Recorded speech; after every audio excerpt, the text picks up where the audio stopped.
थोड़ा बेसिक जो आपको पूरे जोड़ता है इकोनॉमिक्स रियलिटी में, और किस तरह इकोनॉमिक्स स्टार्टिंग हुआ और आगे बढ़ते चला गया। बहुत ही मज़ा आएगा देखकर और पढ़कर। तो स्टार्ट हम लोग करते हैं। दो टर्म्स पहले आपको दिखाई देता होगा, टू टर्म्स ऑलवेज। एक आप इकोनॉमिक्स सुनते होंगे और एक आप इकोनॉमी। दो टर्म हमेशा आपको दिखाई देता होगा, और दो टर्म में हमेशा सोचता है बहुत कोई दोनों तो एक ही चीज़ है, लगाओ दोनों एक ही चीज़ है, लेकिन यहाँ पर दोनों एक चीज़ नहीं है, दोनों अलग अलग चीज़ है। पहले इस चीज़ को हमको जानना है। तो हम बात करते हैं यहाँ पर इकोनॉमिक्स। अगर इसकी हिंदी में बात करूँ मैं तो इसको बोला जाता है अर्थशास्त्र, और इसको बोला जाता है अर्थव्यवस्था। और व्यवस्था मतलब आप लोग जानते हैं कंडीशंस, किस तरह के कंडीशंस है जो पेपर में आपको बराबर देखने को मिलता होगा। वो आपको देखने को अर्थशास्त्र नहीं मिलता, वो अर्थव्यवस्था या न्यूज में देखने को आपको मिलता है, जो वो इकोनॉमी दिखाई देता है, अर्थव्यवस्थाएं दिखाई देती है। अब यहाँ पर मैं बात करता हूँ ये आखिर होता क्या है। तो अर्थ मतलब ही होता है धन, पैसा, या इंग्लिश में मैं बोलूँ तो मनी। अर्थ मतलब होता है धन, पैसा या मनी। और अगर शास्त्र की बात करें तो शास्त्र, लिटरेचर, इतना जितना बुक जो होता है साहित्य हुए तो उसको हम लोग शास्त्र बोलते हैं। यानी मनी के बारे में पढ़ना, जानना, सब कुछ समझना, लेकिन कहाँ पर? सिर्फ रियलिटी मतलब प्रैक्टिकल कर नहीं, व्यवस्था में देख कर नहीं। हम सिर्फ उसको मोटे मोटे बुक या किताबों में पढ़ेंगे, जो आप 11th 12th या बड़े बड़े किताबों में, बड़े बड़े लेखक के किताब में जो पढ़ते हैं और समझने का कोशिश करते हैं, वो होता है इकोनॉमिक्स यानी अर्थशास्त्र। वो बुक में बताया जाएगा। लेकिन जो रियलिटी आप व्यवस्था में खुद प्रैक्टिकल कर देखते हो, या बाज़ार में जाते हो, पैसे का लेन देन होता है, उस बाज़ार से मिलते हो, जुलते हो, उसको हम लोग बोलते हैं अर्थव्यवस्था। यानी पैसे का संचार यहाँ भी है, अर्थ है तो पैसे का संचार है, लेकिन इस व्यवस्था में हम लोग प्रैक्टिकली काम करेंगे। प्रैक्टिकल यानी इसको हम लोग बात करें तो ये हो गया थ्योरी पार्ट यानी सिद्धांत। और यहाँ पर जब आएंगे तो ये होता है प्रैक्टिकल या व्यवहार के रूप में हम लोग इसको देखेंगे। अब यहाँ पर एक चीज़ समझने वाली बात है कि आखिर हम थ्योरी से प्रैक्टिकल की तरफ जाएं तब हमको ज़्यादा इंटरेस्ट आएगा, कि प्रैक्टिकल से अगर हम थ्योरी की तरफ जाएं तो ज़्यादा इंटरेस्ट आएगा पढ़ने में या बताने में। तो मैं बताता हूँ, बहुत लोग कार चलाना सीखते हैं, या बाइक का मैं लेता हूँ, बाइक चलाने के लिए सीखते हैं। तो बाइक आपके पास है, आप बाइक लिए और बाइक में एक मैनुअल बुक दिया हुआ रहता है। बाइक में हो या बड़े बड़े गाड़ी या मोटर, आप कार में देख लो, सब में, मोटर कार्स में, सब में एक बुक दिया होता है, एक मैनुअल दिया होता है। अगर आप मैनुअल पढ़ रहे हो, अब बहुत कोई मैनुअल पढ़ के सोच रहा है कि हम पहले बुक पढ़ लेते हैं फिर चलाने चल जाते हैं, सीख जाएंगे। क्या ये पॉसिबल है कि कोई बंदा अगर, या कोई लड़की भी अगर बाइक चलाना चाह रही हो तो आए, बुक लेकर, मैनुअल लेकर आए, उसको 3 दिन पढ़े, 2 दिन पढ़े और उसके बाद बाइक ले और तुरंत चलाना सीख जाए? इम्पॉसिबल है ये कंडीशन। लेकिन आदमी बाइक चलाना कब सीखता है? बाइक लिया, उसमें बैठे, 3 बार 4 बार गिरे, उसके बाद अगर कोई चीज़ नहीं समझ में आ रहा है, उसका फंक्शन नहीं समझ में आ रहा है, गियर्स नहीं समझ में आ रहा है, तब आदमी मैनुअल की तरफ, बुक की तरफ जाता है और बुक को देखता है। और सबसे बेहतरीन तरीका कोई चीज़ का समझने का होता है तो वो होता है प्रैक्टिकल से। अगर आप थ्योरी की तरफ घुसना चाहोगे तो खुद लिंक, सिद्धांत मिलते चला जाएगा। कोई चीज़ अगर आप कर रहे हो, अगर ये मेरे पास मार्कर है, इसको मैं गिरा रहा हूँ तो ये नीचे गिर रहा है। अब इसमें आप कारण खोजना स्टार्ट, आप प्रैक्टिकल किए, इसे उछाले और ये नीचे गिरा, अब ये प्रैक्टिकल हुआ, ये नीचे क्यों आया, अब इसके बारे में अगर अब हम खोजना स्टार्ट करेंगे तो खुद पर खुद सिद्धांत हमको पता चल जाएगा। तो मेरा भी कहने का मतलब है कि हम यहाँ पर प्रैक्टिकल से यानी हम प्रैक्टिकल से जाएंगे सिद्धांत की तरफ, थ्योरी की तरफ। तो हमारा पहला जो स्टार्ट होगा वो हम जानने का कोशिश करेंगे इकोनॉमी के बारे में, और इकोनॉमी क्या है तो वो हम जानने का प्रयास करेंगे। तो इकोनॉमी को जानने के लिए हमको 3 फैक्टर्स, या आप बोल सकते हैं पिलर, इसी को यानी पूरा का पूरा इकोनॉमी या इकोनॉमिक्स कहा जाए तो सिर्फ और सिर्फ यही 3 फैक्टर्स और पिलर्स पे टिका हुआ है। और कहते हैं जब बिल्डिंग ऐसा बनता है, देखा होगा बिल्डिंग तो सबके घर में होगा, जब बिल्डिंग बनता है तो ऐसे ऐसे पिलर्स 4 जगह 5 जगह दिया हुआ रहता है, और जब बोलते हैं पिलर्स जब मजबूत हो जाता है तो घर भी मजबूत होता है। तो पिलर्स और पूरा का पूरा घर जो टिका होता है सिर्फ और सिर्फ पिलर्स पे टिका होता है। तो इसी तरह का पूरा इकोनॉमिक्स जो है यही 3 पिलर्स पे या 3 फैक्टर्स पे टिका हुआ है, और इसी से पूरा इकोनॉमिक्स ख़त्म हो जाता है। यही 3 पिलर्स अगर समझ गए तो पूरा का पूरा इकोनॉमिक्स ख़त्म हो जाता है। तो वो 3 पिलर कौन है? तो पहला है इकोनॉमिक्स गुड्स एंड सर्विसेज, दूसरा है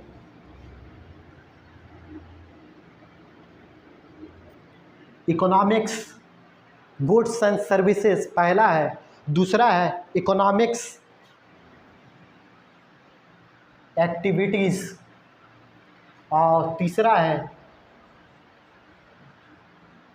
इकोनॉमिक्स यूनिट्स।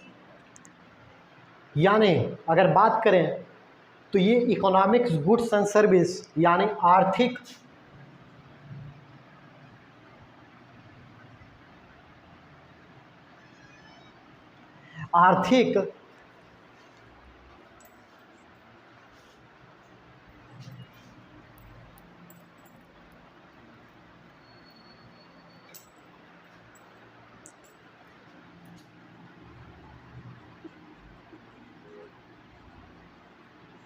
आर्थिक वस्तु या सामान किया जा सकता है। उसके बाद इकोनॉमिक्स एक्टिविटीज़, तो इसका भी अगर बात करें तो ये हो जाएगा आर्थिक गतिविधियाँ जो क्रिया हो रही है। और लास्ट जो आपका होता है वो है इकोनॉमिक्स यूनिट, यानी इकोनॉमिक्स इकाई क्या है। और यही 3 चीज़ पर पूरा का पूरा इकोनॉमिक्स टिका हुआ है। पूरा का पूरा अगर इकोनॉमी की बात करें तो इसी चीज़ पर टिका हुआ है। अब मैं बताता हूँ किस तरह से पूरा का पूरा टिका हुआ है। और इकोनॉमिक्स एक्टिविटीज़ आर्थिक क्रियाएं, और यूनिट्स मतलब क्रम। अब देखिए आर्थिक वस्तु व सामान, या इसी को हम बोल सकते हैं साधन, सर्विसेज हमको मिल रहा है तो ये भी। अब इकोनॉमिक्स यूनिट यानी इकोनॉमिक्स का अगर डिफिनेशन देखें इकोनॉमी का तो यहीं से निकल कर आ जाएगा एक ऐसी यूनिट, एक ऐसी इकोनॉमिक्स यूनिट या इकोनॉमिक्स ऐसी क्रिया, छोटी सी एक यूनिट होगी जो परफॉर्म करेगी इकोनॉमिक्स एक्टिविटीज़ को, जो परफॉर्म करेगी इकोनॉमिक्स एक्टिविटीज़ को। किस लिए परफॉर्म करेगी? To produce goods and services. किस लिए? To produce goods and services.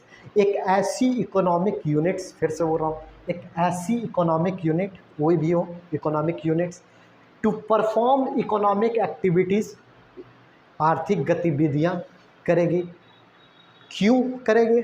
तो टू प्रोड्यूस, क्यों करेगी? To produce economic goods and services, यानी आर्थिक वस्तु और सेवा को प्रोड्यूस करने के लिए, उत्पादन करने के लिए। और यही कहलाएगा पूरा का पूरा इकोनॉमी।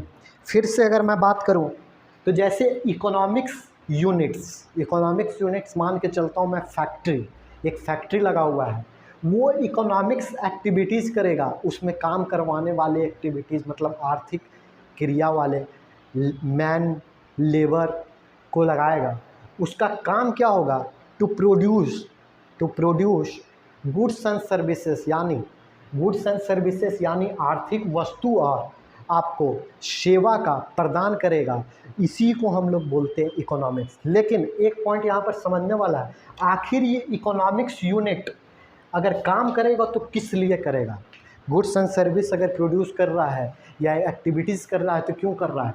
तो इकोनॉमिक्स यूनिट्स आपका to perform economic activities to produce goods and services, किस लिए? तो फॉर प्रॉफिट। कोई भी इकोनॉमिक यूनिट्स, कोई भी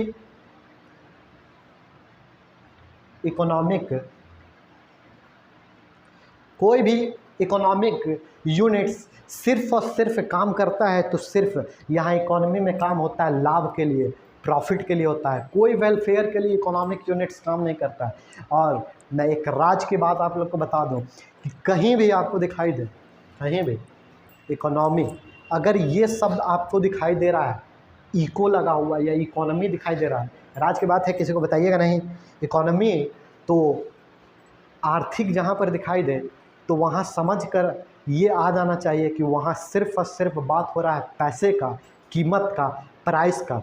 तो यहाँ पर कोई भी इकोनॉमिक्स यूनिट्स वेलफेयर के लिए काम नहीं करती है, वो काम सिर्फ और सिर्फ करती है किसके के लिए? तो वो प्रॉफिट के लिए। फिर लास्ट ये एक इकोनॉमी का अगर डेफिनेशन आपको बोला जाए तो यहीं से निकल कर आ जाएगा कि एक economic units to perform economic activities, क्यों? तो to produce economics goods and services, for क्यों? तो सिर्फ और सिर्फ इकोनॉमिक यूनिवर्सिटीज़ का उद्देश्य क्या हो रहता है? इसका जो इकोनॉमिक यूनिट का उद्देश्य अगर मैं बात करूं, ऑब्जेक्टिव्स क्या है? तो इसका ऑब्जेक्टिव्स है प्रॉफिट अर्न करना। अब हम एक एक कर के इस पिलर के बारे में चर्चा करेंगे। तो पहला पिलर है हमारा इकोनॉमिक्स गुड्स एंड सर्विस, आर्थिक वस्तु व सेवा या साधन।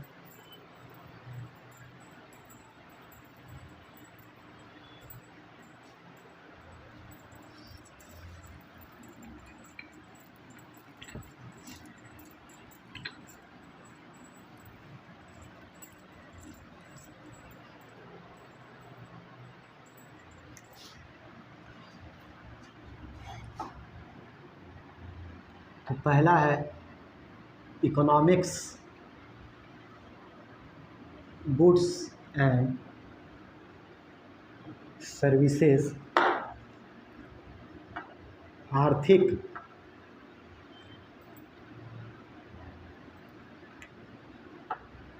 वस्तु व सेवा। अब यहाँ पर दो चीज़ पहले हमको समझना है, गुड्स और सर्विसेज क्या होते हैं। तो हम पहले बात करते हैं गुड्स।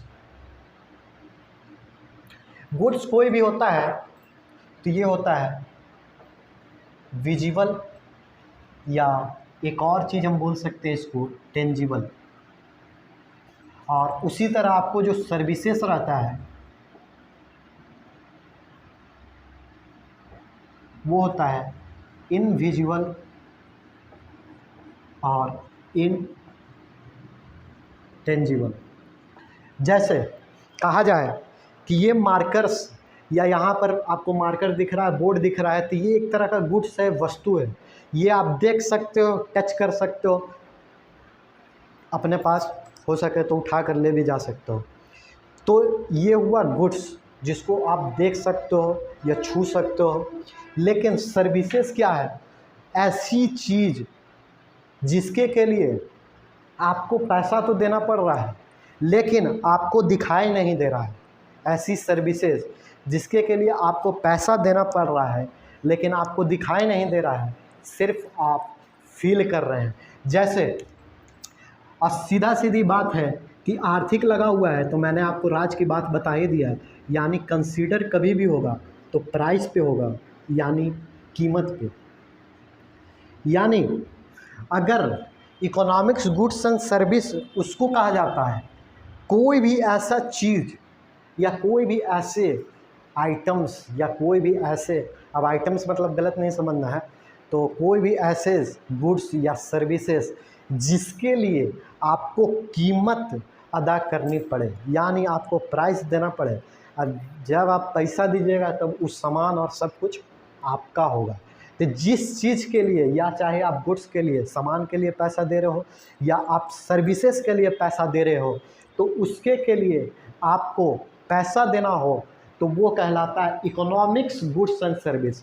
लेकिन कुछ ऐसा चीज़ होता है जिसके लिए आपको पैसा भी नहीं देना पड़ता, फ्री फोकट में खा भी लेते हैं, सर्विसेज भी मिल जाता है और पैसा भी देना नहीं पड़ता है, तो उसको हम लोग क्या करेंगे, तो वो होता है एक सिंपल गुड्स एंड सर्विसेज। जैसे घर में आपको खाना मिल रहा है, घर में खाना खा रहे हैं मस्त एकदम, मम्मी दे रही है बना के एकदम गरम गरम रोटी चावल सब कुछ, लेकिन मम्मी को पैसा हम नहीं दे रहे हैं। भले मम्मी बाज़ार से खरीद कर ला रही है, वो बात एक्सेप्शन है, वो बाद में बताऊंगा, लेकिन उसके के लिए पैसा दे नहीं करना पड़ रहा है, कीमत नहीं चुकाना पड़ रहा है, तो ऐसे गुड्स आपको मिल रहे हैं लेकिन पैसे आप नहीं दे रहे हैं, तो ये हुआ सिंपल गुड्स एंड सर्विस। वही आपके घर में भाई बहन होगा या कोई और होगा छोटे मोटे जो आपको पढ़ा रहा होगा, अब मांगो उस भाई आपसे मांगे पैसा कि पैसा दो, हम तुमको 2 घंटा पढ़ाए हैं, अगर पैसा मांग रहा है तो वो इकोनॉमिक्स गुड्स एंड सर्विसेज में काउंट हो जाएगा।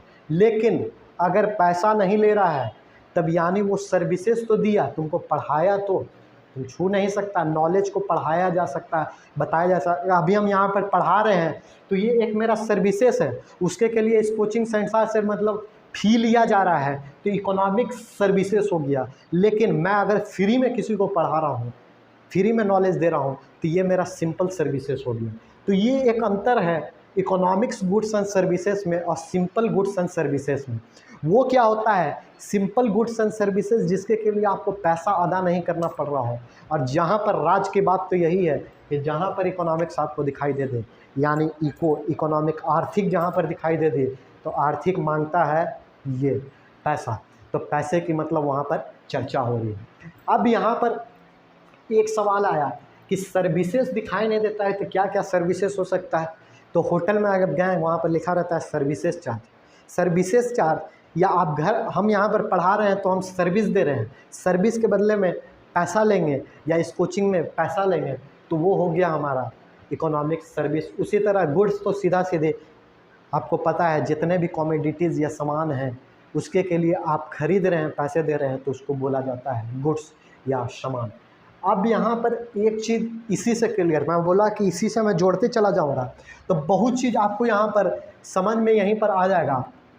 मैंने हर एक पिलर को जोड़ा। अब बहुत ऐसा क्वेश्चंस आता है या क्वेश्चंस आपको देखने मिलता है, फॉलोइंग्स बहुत सारे ऑप्शंस आपको दे देगा या बहुत सारे ऑप्शंस मिल जाते हैं 11th-12th में या, और नेशनल इनकम का चैप्टर बोला जाता है किसको जीडीपी में जोड़ा जाएगा, which one is added to GDP और नेशनल इनकम। अब फॉलोइंग्स आपको बहुत सारे उसमें लिस्ट दिया रहेगा, तो इसमें आपको मैं बताया सिर्फ आपको दिमाग में रखना है ये इकोनॉमिक्स गुड्स एंड सर्विस जिसके के लिए पैसा दिया जाता है वही सिर्फ जीडीपी में जुटता है, और जिसके के लिए पैसा नहीं दिया जाता है वो जीडीपी में नहीं जुटेगा ना नेशनल इनकम में जुटेगा। जैसे एक वर्किंग ऑफ हाउसवाइफ, एक हाउसवाइफ वर्क कर रही है तो क्या उसका जीडीपी या नेशनल इनकम में पूछेगा, इस तरह का क्वेश्चन बराबर पूछा जाता है, क्या वो जुटेगा, तो ये सीधा आप बता सकते हैं नहीं जुटेगा। तो अब आपको इसके अकॉर्डिंग आपको ये पढ़ने की ज़रूरत नहीं पड़ जाएगी कि आप नेशनल इनकम पढ़ो और स्पेशल से 4 गो चार्ट लेकर जीडीपी के बारे में पढ़ो और जीडीपी का एक चार्ट बनाओ कि ये चीज़ इसमें जुटेगा, ये चीज़ इसमें नहीं जुटेगा। एलिमिनेशन मैटर यही होता है एक कॉन्सेप्ट का सबसे बड़ा चीज़। अगर आपको कॉन्सेप्ट क्लियर है तो आप एलिमिनेशन मेथड से कर सकते हो कि हाँ इसके के लिए पैसा हम देते हैं तो ये जीडीपी का पार्ट है, नेशनल इनकम का पार्ट है, इसके के लिए हम पैसा नहीं देते हैं, ये जीडीपी का पार्ट नहीं है, नेशनल इनकम का पार्ट नहीं है। जैसे मैंने बताया एक हाउसवाइफ काम कर रही है घर में तो उसको किसी तरह का पैसा नहीं मिल रहा है, वही आप मेड उड रखिए खाना बनाने के लिए, दिल्ली उल्ली में बहुत सारे मेड आते हैं या बहुत जगह, उसको आप खाना बनाने के लिए आ रही है या आ रही है काम करने के लिए, नौकरानी काम करके जा रही है, उसके के लिए उसको आप पैसा दे रहे हैं तो वो जीडीपी का पार्ट है, नेशनल इनकम का पार्ट है। लेकिन आप किसी के लिए अपने हाउसवाइफ को या अपने मम्मी को या और घरेलू आदमी को आप पैसा नहीं दे रहे, यानी वो जीडीपी का पार्ट्स नहीं है।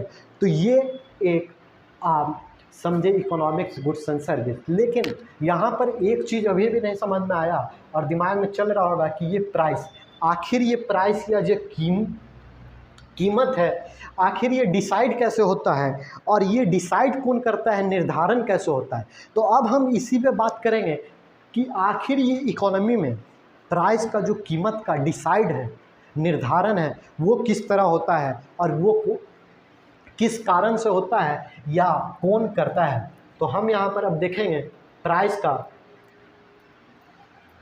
निर्धारण या प्राइस डिसाइड। तो इसका हम लोग देखेंगे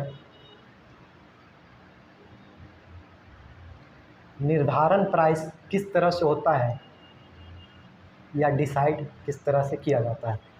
तो प्राइस का डिसाइड करने के लिए पहला जो कारण है, पहला जो चीज़ है वो है यूटिलिटी, उपयोगिता। यूटिलिटी और इसी के, ये जो मैं 3 चीज़ बता रहा हूँ, 3-4 चीज़, इसी पे प्राइस निर्धारण होता है कोई भी मार्केट का। इसके अलावा किसी पे निर्धारण नहीं होता है। अभी बताता हूँ। प्राइस निर्धारण जैसे यूटिलिटी मैंने बोला, उपयोगिता, इसी पे निर्धारण होता है। बड़े बड़े फैक्ट्री वैक्ट्री जितने भी देखते हो ना, आखिर कितना उपयोगी है या नहीं है, इसी पे तो फैक्ट्री वाला प्राइस निर्धारण करता है। जैसे कॉस्मेटिक्स आइटम्स हमारे इंडिया में इतने इतने, कोई गोरा है कोई काला है, और सबसे ज़्यादा कॉस्मेटिक्स अगर बिकने वाला देश है तो वो हमारा इंडिया है। क्योंकि अमेरिका में तो फेयर लवली सब चलेगा नहीं, वहाँ तो पहले से इतना सुंदर सुंदर है कहना नहीं। फिर आप अफ्रीका वेस्ट इंडीज चल जाइए, वो लोग जान रहा है कि कितनों हम लगा लेंगे, कुछ होना दाना है नहीं, वही का वही रहेगा।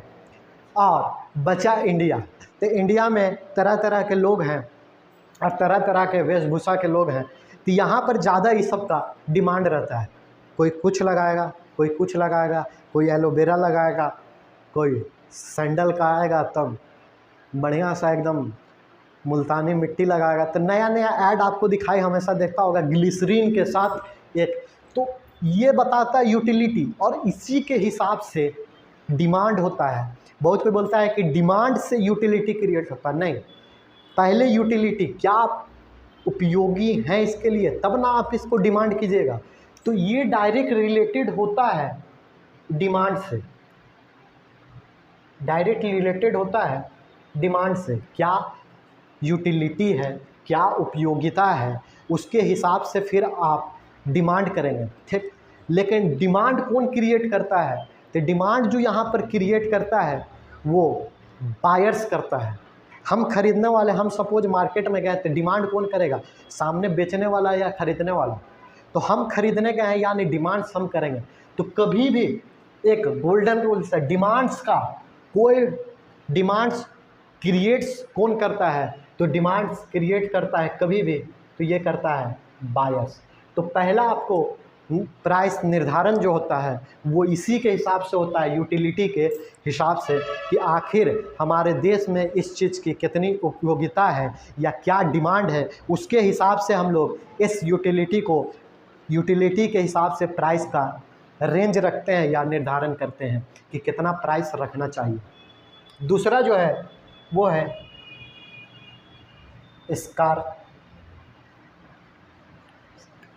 स्कार्सिटी यानी कमी। कभी कभी कुछ आइटम्स या कुछ कमोडिटीज की कमी के कारण प्राइस का निर्धारण किया जाता है।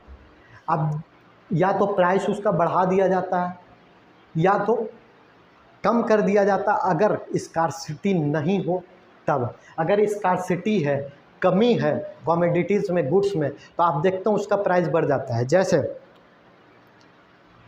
साल्ट और गोल्ड हम ले लेते हैं।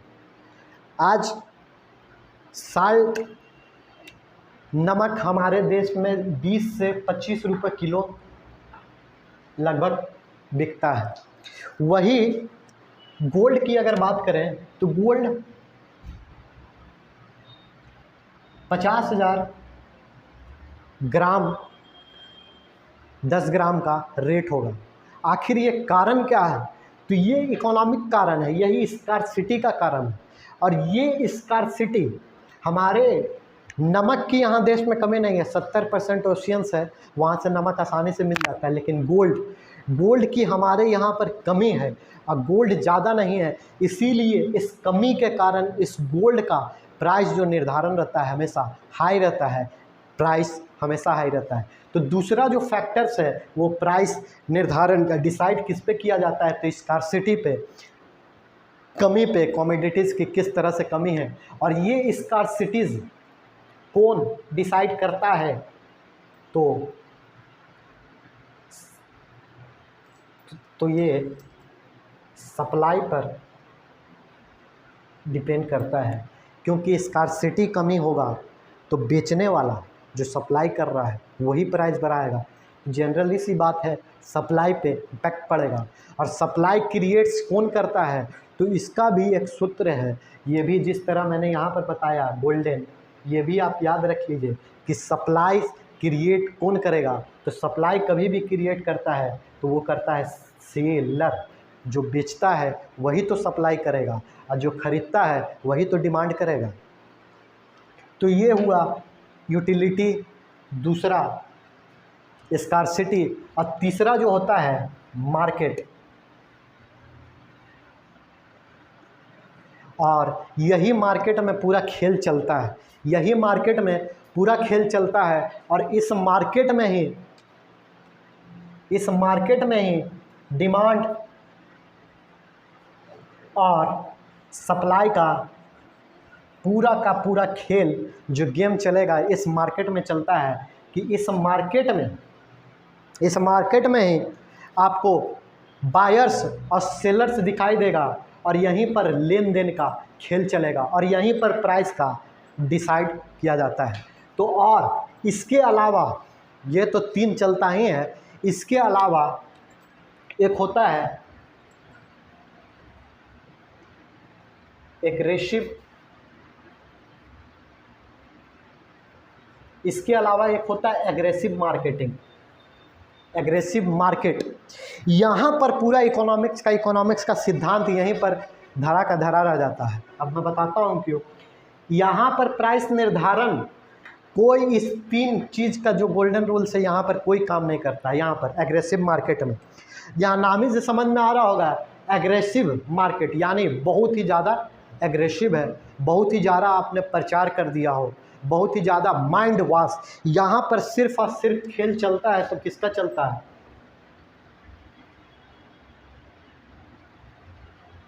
माइंड वॉश या ब्रेन वॉश का यहाँ पर खेल चलने लगता है। यानी आपको इस तरह से ऐड दिखाई दे देगा, इस तरह से आपको बता दिया जाएगा कि आपका ब्रेन वॉश हो जाएगा, आप कहीं और नहीं देखकर इसी के पास जाइएगा। तो यहाँ पर पूरा का पूरा जितना यहाँ पर मैंने बताया प्राइस डिसाइड जो फैक्टर्स मैंने बताया, यहाँ पर इकोनॉमी में सिर्फ ऐसा कंडीशंस आएगा कि यहाँ पर पूरा का पूरा इकोनॉमी धरा का धरा रह जाएगा, क्योंकि यहाँ पर खेल चलता है ब्रेन वॉश का और माइंड वॉश का। इसमें क्या सिस्टम होता है मैं बता दूँ।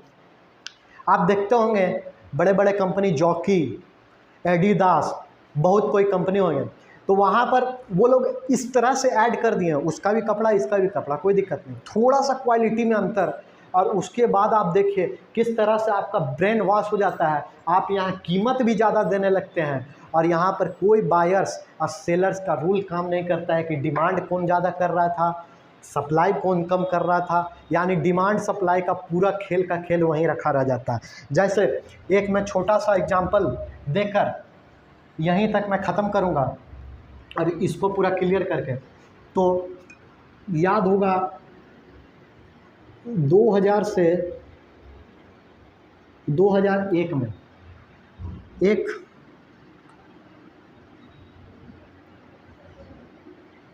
नमक की जो दाम थे, प्राइस, साल्ट, अगर मैं साल्ट की बात करूं, प्राइस में लेता हूं, 2000 या 2001 में नमक की जो दाम थी वो थी 1 रुपये किलो। आज 2022 आ गया है और नमक की जो दाम हो गई है वो हो गई है 22 से 25 रुपये किलो। आखिर ऐसा क्या हुआ कि अचानक से इस 22 साल में या 21 साल में इतना ज़्यादा, अगर हम बात करें 1 रुपये से 22 रुपये, तो लगभग आपको दिखाई दे रहा होगा यहाँ पर 200% भर आपको या 200% भर आपको यहाँ पर तेज़ी दिखाई दे दी है, या आप बात करें तो 20% या 200% तक में, अगर 100 में लो तो 200% तक में तेज़ी आपको दिखाई दे दी है। तो आखिर कारण क्या है? अगर मैं इस प्राइस निर्धारण के मैं अगर तुलना करूं, तब पहले मैं आबादी को ले लेता हूं, पॉपुलेशन को। पॉपुलेशन अगर बात करें, क्योंकि पहला फैक्टर्स तो यही आता है, यूटिलिटी, उपयोगिता। क्या पता यूटिलिटी बढ़ गई हो, मांग बढ़ गई हो, डिमांड बढ़ गई हो। तो देख लेता हूं डिमांड में, यहाँ पर पॉपुलेशन तो था लगभग 1.2 करोड़, और आज का जो पॉपुलेशन है वो बच्चा बच्चा को पता है, काहे कि हमारे माननीय इतना भाषण है, वह 125 करोड़ की आबादी, 125 करोड़ लगभग। यहाँ कितना परसेंट बढ़ा है वो आप भी देख सकते हैं। कुछ लगभग ज़्यादा परसेंट तो नहीं बढ़ गया, कुछ ज़्यादा परसेंट तो यहाँ पर नहीं बढ़ा है, उसके बावजूद यहाँ पर इतना ज़्यादा परसेंट बढ़ चुका है नमक का दाम। दूसरा चीज़, यूटिलिटी तो ऐसा नहीं लगता है कि डिमांड इतना ज़्यादा बढ़ गया होगा। दूसरा चीज़, दूसरा फैक्टर देखते हैं, स्कार्सिटी। क्या पता नमक का कमी हो गया होगा। तो नमक का कमी हमारे इंडिया में कभी हो ही नहीं सकता, क्योंकि हमारे देश में 70% ओशियंस, और आपको पता है नमक उधर से ही आता है, तो 70% ओशियंस में नमक की कमी, जहाँ से नमक आ रहा है, तो वो तो कमी हो ही नहीं सकती। तीसरा, क्या मार्केट में डिमांड और सप्लाई में खेल चला है? नहीं, लेकिन इसका बेहतरीन जो बढ़ने का कारण है वही है एग्रेसिव मार्केटिंग। पहले आए टाटा, और इसका कारण कैसे है देखिए। पहले आए टाटा, उन्होंने 1 रुपये से 4 से 5 रुपये कर दिया। अब इनका कहना था, ये आए 2004 या 5 में, अब इन्होंने कहा कि आप ऐसा नमक खाते हैं, नहीं चलेगा, हम नमक में आयोडीन मिलाएंगे। और आप देखते होंगे पहले गठिया उठिया टाइप का बहुत ऐसा कि गर्दन टेढ़ हो गया, ये हो गया, वो हो गया। ये सबसे फालतू बात है, ऐसा कुछ होता नहीं था। लाख में, 2 लाख में या 1.5-2 लाख में 100 आदमी को हो गया, बहुत है। उसमें क्या बोला गया, उस समय प्रचार बहुत चला होगा, आप लोग को याद होगा कि आयोडीन की कमी है नमक में, इसलिए इतना बीमारी हो रहा है, ये हो रहा है, वो हो रहा है। अरे वो सब कुछ नहीं था, बेवकूफ़ बनाने इतना प्रचार कर दिया टाटा ने। और टाटा ने बोला कि हम नमक में आयोडीन मिलाएंगे, और आयोडीन मिलाएंगे, लेकिन हमारी आम जनता तो पता नहीं, इतना ब्रेन वॉश हो गया कि आदमी रेट भी बढ़ गया, 4 से तुरंत 5 रुपये हो गया, 3 रुपये का यहाँ पर तुरंत इजाफा हो गया, बढ़ गया। और यहाँ पर जो खेल था कोई आयोडीन का नहीं था। अगर आप साइंस जान रहे हो तो आपको खुद पता है कि नमक में खुद आयोडीन की मात्रा पहले से रहती है, और नहीं भी रहती है तो हमारे देश में 90 से 80%, 70% लोग सलाद का सेवन करते हैं हमेशा, और उसमें प्याज, ओनियन जरूर ये खाते हैं। तो अगर ओनियन खा रहे हैं तो उसमें से आयोडीन मिल जाएगा। तो ये कोई खेला नहीं था, ये सिर्फ था ब्रेन वॉश करना और आगे बढ़ना। लेकिन इसके बाद जब टाटा आए तो देखा देखी फिर वो आएंगे, तो फिर कुछ 1-2 साल के बाद यहाँ पर 6, 7 या 8 में बिरला जी आएंगे, और बिरला जी बोलेंगे कि हम इसको कर रहे हैं 10 से 15 रुपये, सीधा 5 रुपये ऊपर आएंगे। बोलेंगे इसमें न्यूट्रिशन की कमी है, और बोलेंगे कि हम इसमें न्यूट्रेंट मिलाएंगे। फिर हुआ ब्रेन वॉश, एग्रेसिव मार्केटिंग, फिर पूरा ऐड आपको दिखाई दे रहा है टीवी में, अरे आपके नमक में न्यूट्रिशन नहीं है, इसीलिए कमियां हो रही है, इसीलिए बीमारियां हो रही है। घर घर में न्यूट्रिशन होना चाहिए। तो यहाँ से बिरला जी आएंगे, और बिरला जी फिर मिलाएंगे, और फिर इसका रेट बढ़ जाएगा 10 रुपये। यहाँ पर खेल, यहाँ पर समझना है, खेल किसी ये चीज़ का नहीं चल रहा है प्राइस निर्धारण का, सिर्फ और सिर्फ चल रहा है ब्रेन वॉश का। और फिर एक बार आएंगे 2014 या 15 में निरमा आप देखा होंगे, उन्होंने बोला कि हम शुद्धता लाए हैं नमक में, अब दाने दाने एकदम अलग। और एक ऐड आया था, दाने दाने में नमक, यानी दाने दाने, वही ऐड आया था। और उस समय प्राइस हो गया था लगभग 20 रुपये, यहाँ तक पहुँच गया था 15 से 20 रुपये नमक का। तो उन्होंने बोला कि हम एकदम दाना दाना एकदम साफ साफ करके देंगे, और एकदम दाने दाने में नमक। और उसी तरह से आप देखते होंगे अभी कोलगेट जैसे है, तो किस तरह कोलगेट का प्राइस बढ़ते चला गया एक लेवल में, फिर अभी थोड़ा मोड़ा डाउन हुआ है। तो वही होता है एग्रेसिव मार्केटिंग, किसी को आप ब्रेन वॉश कर देना। अब माइक लेके जाकर पूछेगा आपके कोलगेट में नमक है, हाँ, तो सब कोई नमक पहले यूज करने लगा था कि नमक से क्या फ़ायदा है। तो धीरे धीरे ब्रांड माइंड वॉश किया जाता है और ब्रेन वॉश किया जाता है। और यहाँ पर अगर ब्रेन वॉश हुआ, जहाँ पर माइंड वॉश किया गया, वहाँ पर इकोनॉमिक्स का पूरा रोल धरा का धरा रह जाएगा। यहाँ पर कोई प्राइस निर्धारण यूटिलिटी या स्कार्सिटी या मार्केट के थ्रू नहीं होगा। यहाँ सिर्फ और सिर्फ ब्रेन वॉश या तो एग्रेसिव ऐड किया जाएगा, एग्रेसिव खर्च किया जाएगा, जगह जगह पे आपको इतना बोल दिया जाएगा। अब आप बगल में जा रहे हैं, अब आपसे बगल में आके पूछ दे आपके कोलगेट में नमक है, फिर 2 कदम गए आपके कोलगेट में नमक है। इतना आपको ब्रेन वॉश कर दिया जाए कि आप अगले दिन गए और तुरंत कॉल करके या जोमेटो या कहीं फ्लिपकार्ट कहीं से भी या घर भर के घर में गए और बोले कि हमको वो वाला कोलगेटवा जिसमें नमक है। तो ये होता है ब्रेन वॉश और ये